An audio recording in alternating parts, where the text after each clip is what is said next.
Selamat menyaksikan.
Dan inilah dia spektakuler show legenda baru Quincy. Selamat menyaksikan.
Nyai Salokantara.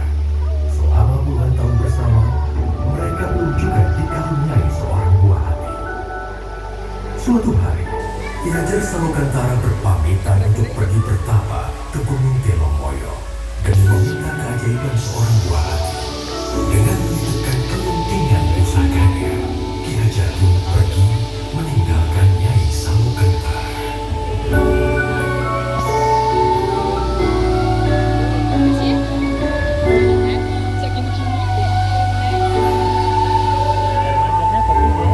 Setelah berbulan-bulan lamanya, Nyai Salokantara akhirnya mengandung seorang anak. Namun, takdir semesta mewujudkannya. Anak yang dikandung Nyai bukanlah seorang anak manusia, melainkan seekor ular naga yang bisa bicara. Ia memberi nama naga tersebut Baru Klenteng. Nama yang diambil dari kelentengan pusaka milik Ki Hajar Salokantara.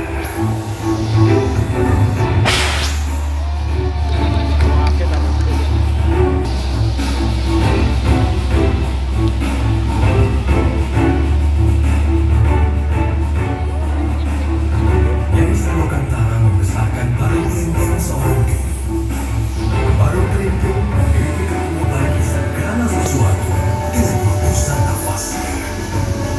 Dikala Baru Klenteng beranjak remaja, ia mulai bertanya akan keberadaan dirinya. Nyai Salokantara kemudian membawa pergi untuk bermain ayahnya di Gunung Telomoyo dengan membawa bukti berupa kelintingan. Nyai pun berpesan, Baru, di luar sana akan banyak orang yang tidak menyukai uang. Jangan pernah kau membalas kejahatan dengan kejahatan. Percayalah, hanya kebaikan yang akan membawa ketentraman di muka bumi ini. Jika sesuatu terjadi padamu, peganglah kelintingan pusaka ini dengan erat. Senantiasa, semesta akan menolongmu. Hati-hati, Baru. Baru pun terbang meninggalkan tempat tinggalnya untuk menemui ayahnya Ki Hajar Salokantara.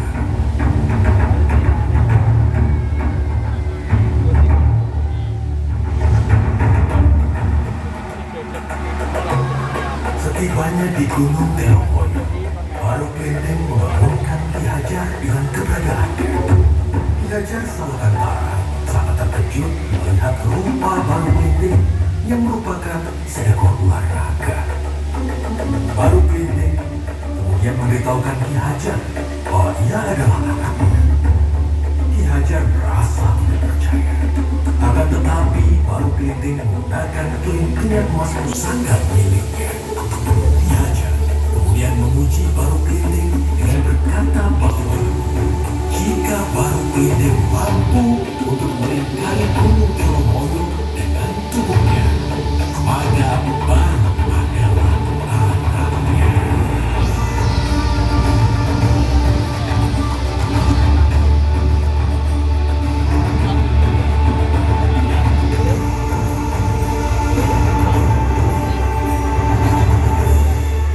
Dengan keberhasilan Baru, Ki Hajar kemudian berpesan, "Wahai Baru Klenteng, kau memang anakku yang dikaruniai oleh semesta.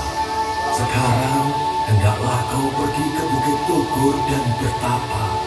Maka wujudmu akan berubah menjadi manusia." Baik, Ayahanda. Dengan harapan besar untuk menjadi ciptaan yang sempurna, Baru Klenteng terbang dengan cepat ke Bukit Tugur.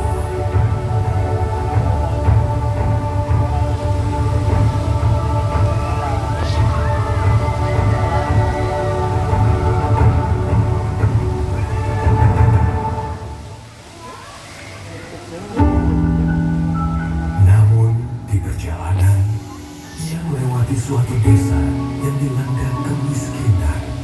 Desa itu adalah Desa Patung. Merasa iba, Baru menolong desa itu dengan hembusan nafasnya.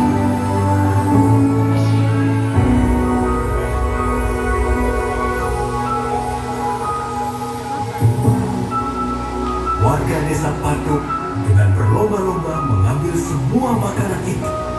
Saat yang bersamaan, semesta mengubah Baru Klinting menjadi seorang anak manusia.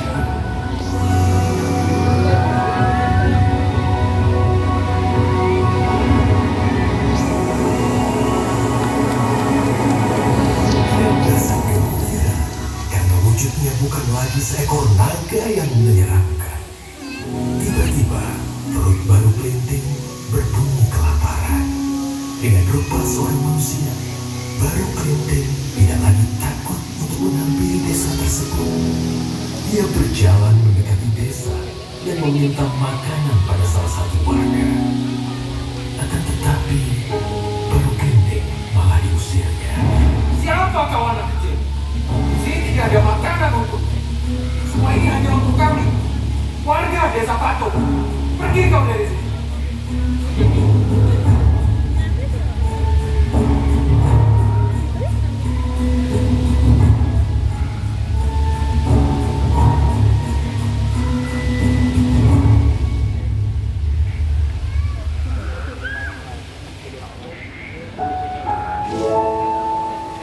Tiba-tiba, seorang nenek menghampirinya. Nenek itu menanyakan mengapa Baru menangis. Kemudian, Baru bercerita bahwa warga desa Patung mengusirnya. Mendengar cerita Baru, nenek itu mengajak Baru ke halaman rumahnya dan memberikannya sepiring makanan. Lalu, nenek itu menceritakan sifat asli warga desa Patung yang angkuh dan serakah. Seberapapun keajaiban yang terjadi kepada mereka, mereka tidak pernah menyampaikan rasa syukur kepada semesta. Kemudian, nenek itu berpesan kepada Baru, jika ia mendengar gemuruh langit, maka segeralah pergi ke bukit paling tinggi. Dari sana, ia akan dapat melihat karma semesta.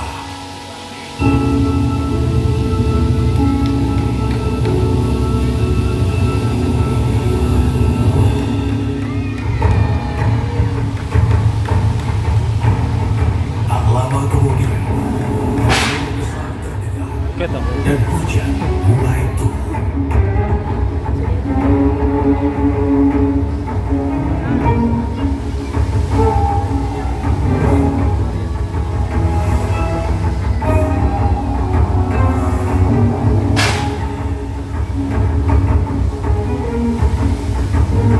Dari kejauhan terdengar suara minta tolong. Baru Klinting melihat warga desa Patung dilanda banjir besar. Melihat kejadian tersebut, Baru teringat perkataan ibunya. Jangan pernah kau membalas kejahatan dengan kejahatan. Percayalah, hanya kebaikan yang akan membawa ketentraman di muka bumi ini.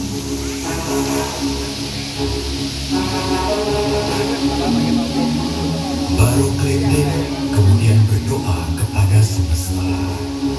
Wahai semesta, kembalikanlah wujudku seperti semula. Aku ingin menolong semua orang dengan wujudku apa adanya. Dengan wujud ular naga seperti sedia kala, Baru Klinting menolong warga desa Patung dari bencana banjir tersebut.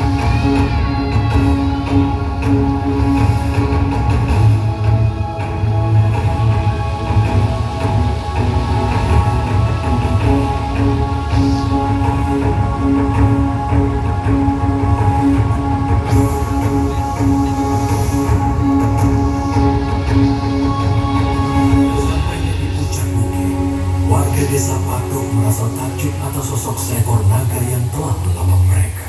Baru Klinting pun memberitahu warga desa Patung bahwa ialah anak kecil yang telah mereka usir tadi. Warga desa Patung akhirnya menyadari kesalahan dan sifat buruk mereka. Dengan tunjukkan rasa hormat, warga desa Patung menyampaikan rasa syukur mereka atas Baru Klinting dengan menamakan tempat tersebut Rawa Pening, yang berarti melambangkan kebeningan hati Baru Klinting.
Dengan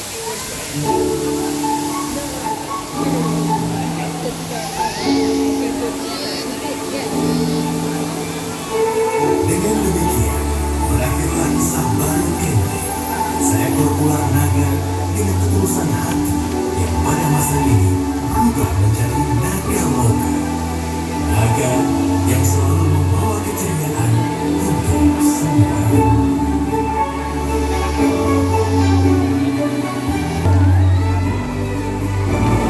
Hai, apakah kamu suka dengan cerita menarik kan? Ayo bermain bersamaku di dunia impian Saloka.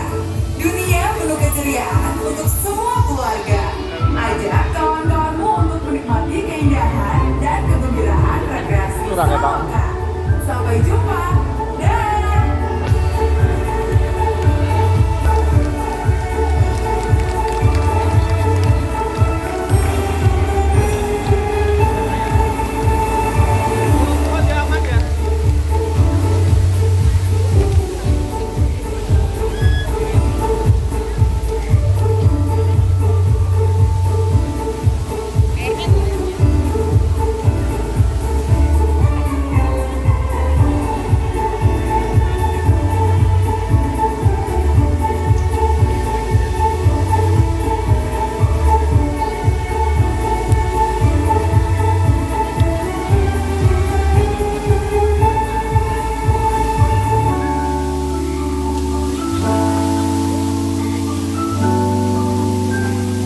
Jauh nama nih. Tunjukane lanjutane.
Setelah diutusnya Baru Klinting menjadi Negaloka, ia menjaga perdamaian, keamanan, dan kesejahteraan para warga dengan sangat baik.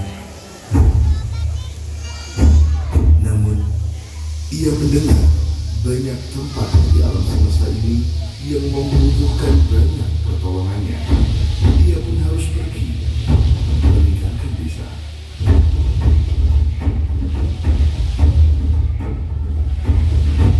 Sebelum Loka pergi, ia mengutus 3 kesatrianya untuk menjadi pelindung bagi para warga desa. Mereka adalah Ara, pelindung wilayah Aranya, Batara, pelindung wilayah Balalangkara, dan juga Nyai Basir, pelindung wilayah Pesisir.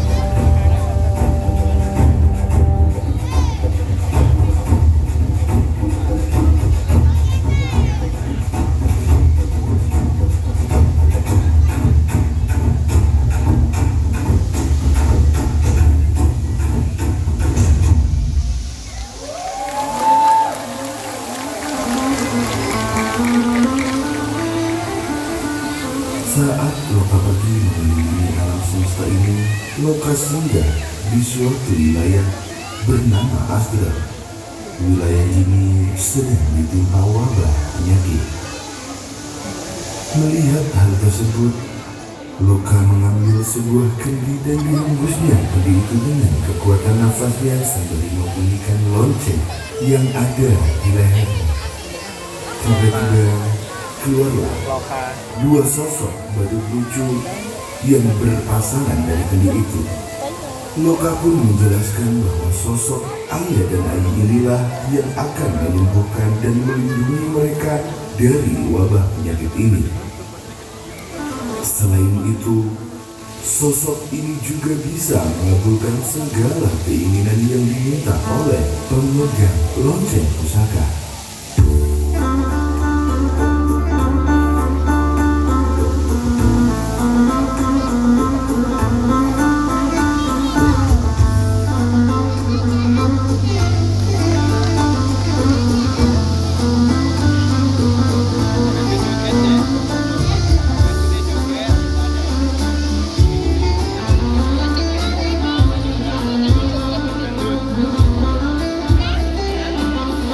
jogetnya TikTok. Kayak gini.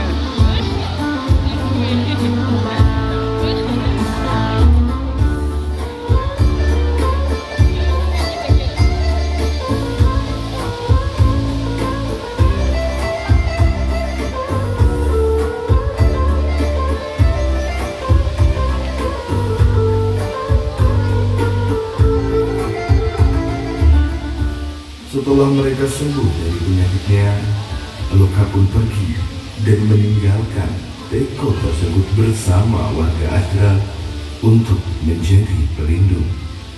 Sebelum Loka pergi, ia berkata kepada warga Asgard bahwa hanya pemegang lonceng pusaka yang mampu memanggil Ayah Ayi keluar dari teko tersebut.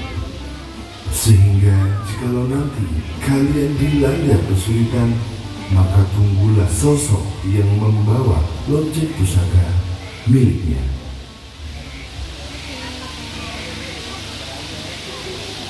Satu tahun telah berlalu, dan sekarang kita berada di desa Patu. Jono berada di Solo. Tapi kerungu aku ya. Para warga tidak pernah merasa kelaparan karena Loka selalu mencukupi kebutuhan makan mereka dengan kekuatan hembusan nafasnya.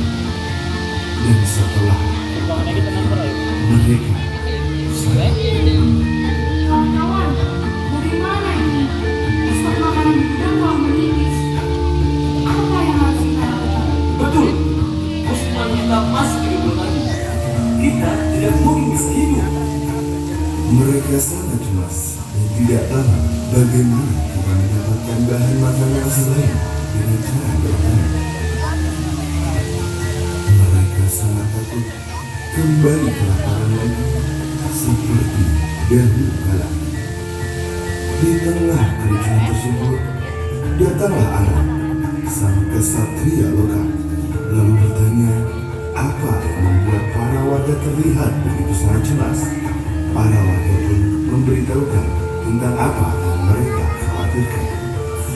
Mendengar perkataan warga tersebut, kesatria Ara berkata, "Tenang saja warga Araria.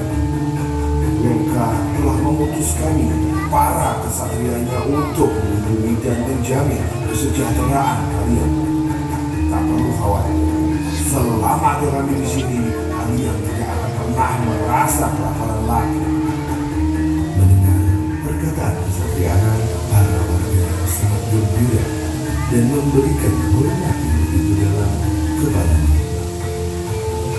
Namun, tanpa warga ketahui, kesatria Ara pun tidak tahu apa yang harus dilakukannya. 3 hari telah berlalu. Kesatria Ara sudah mencoba untuk bertanya kepada kesatria Batara dan juga Nyai Besir. Namun ternyata mereka pun mengalami hal yang sama dan tidak tahu harus berbuat apa. Kesatria Ara pun pergi ke atas gunung Belomoyo untuk bertapa. Dan di saat dia sedang bertapa, tiba-tiba, "Di mana ini? Aku di mana?" Tidak usah panik, Wahai Kesatria. "Siapa kamu?" Pergilah ke wilayah astral yang berada di bagian timur tengah alam semesta ini. Temuilah seorang wanita penyelamatnya. Dia akan mengajar kamu cara mendapatkan bahan makanan tanpa harus menunggu panen. "Apa maksudnya? Hei! Hei! Hei!"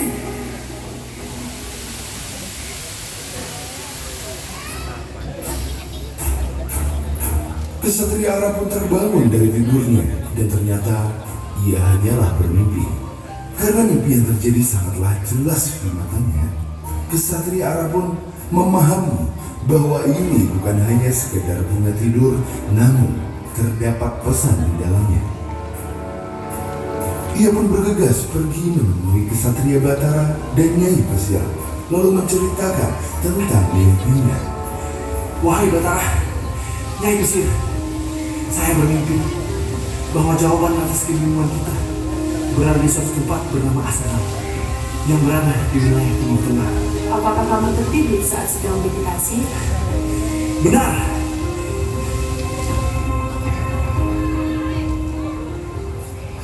Mendengar jawaban Kesatria Ara, tanpa berkata sedikit pun, Nyai Besir dan Kesatria Batara bergegas pergi ke wilayah mereka masing-masing dan meminta para warga berkumpul di pelabuhan. Dan sesampainya di pelabuhan, "Wahai para warga, kami akan pergi sebentar.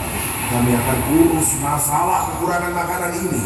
Tak perlu cemas, kami akan segera kembali dan membawa solusi dari masalah kita ini."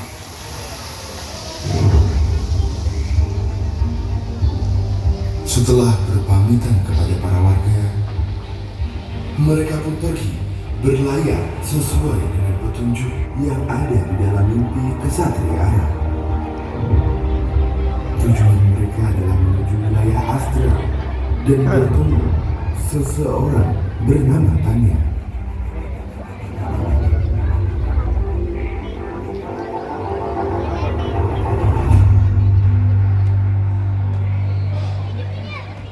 Sesampainya mereka di sana, mereka tidak melihat kehidupan sedikit pun. Namun, karena tekad yang begitu sangat kuat, mereka tetap menyusuri padang pasir yang sangat panas. Ayo, mati dia.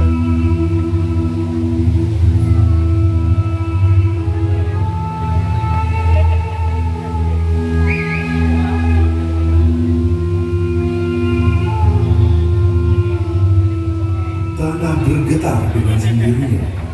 Badai besar menyelimuti mereka. Tak disangka, ternyata mereka berdiri tepat di atas wilayah Ardra yang telah rata dengan tanah.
melihat para kesatria yang datang ke wilayahnya.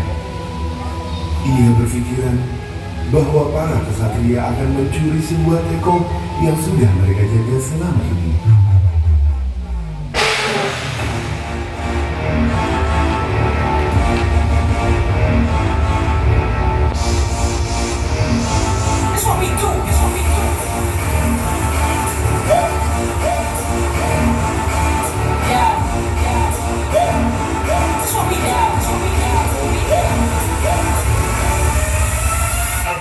Drop flames.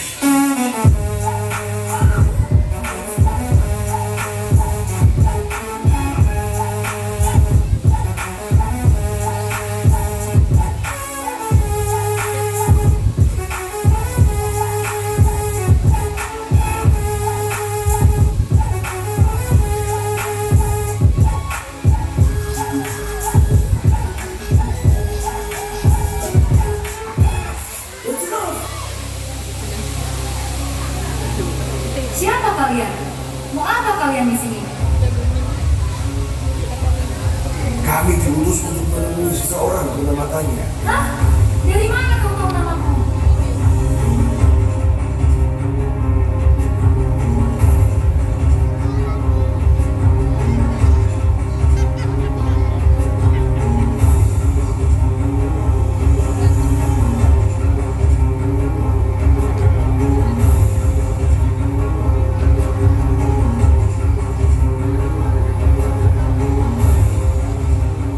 Wahai anak muda, dari mana kamu mendapatkan pimpinan tersebut? Kami adalah kesatria lokal. Pimpinan ini dititipkannya kepadaku saat aku diutus menjadi kesatrianya.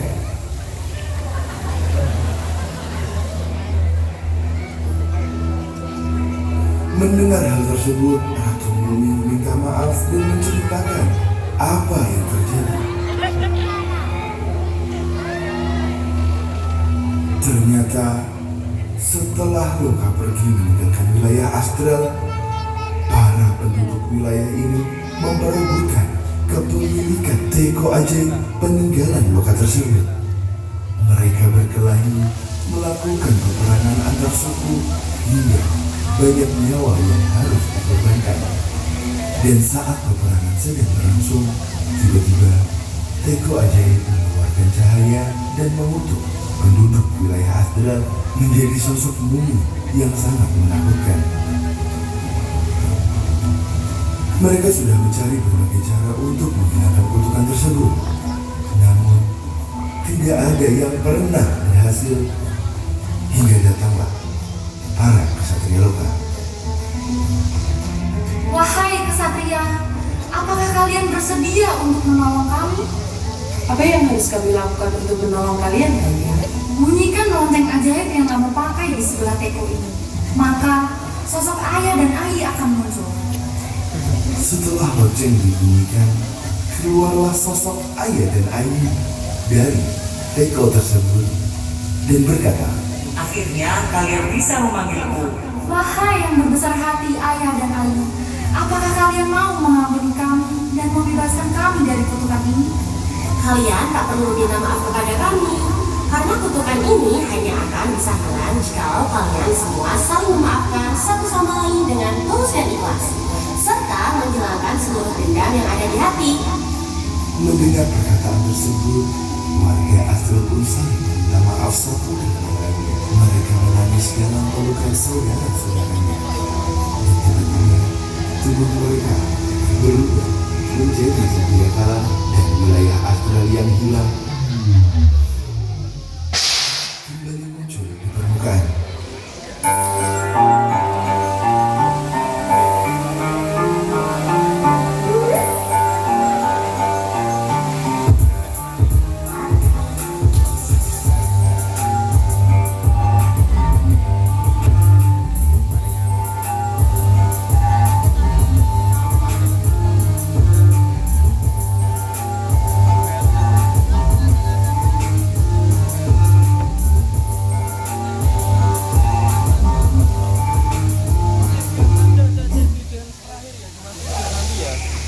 Setelah semuanya selesai dan beristirahat, para kesatria Loka pun berpamitan. Ratu Mumi yang ternyata adalah Tania pun memutuskan untuk menyerahkan teko ajaib itu kepada para kesatria loka. Sebelum para kesatria pergi, sang kesatria agung Batara berteriak dari atas kapal mereka untuk berpesan. Wahai penduduk wilayah Astra, ingatlah, saudara akan tetap menjadi saudara sampai kapanpun. Kesalahpahaman sering terjadi yang mengakibatkan pendengaran kecil. Namun saling memaafkanlah satu sama lain, sesakit hati apapun kalian.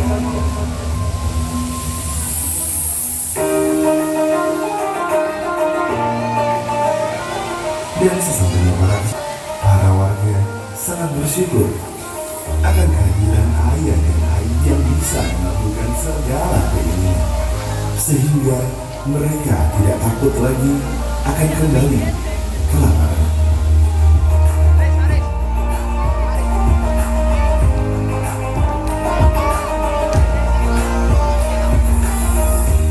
Dan semenjak saat itu pula mereka mempunyai 4 wilayah yang saling memberikan manfaat satu dengan yang lainnya. Wilayah pesisir, Aralia, Balalantara, dan yang mereka siapkan untuk ayah wilayah Kamaya.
Baiklah, luar biasa para penonton semuanya. Saya ucapkan terima kasih banyak telah menyaksikan. Sampai jumpa.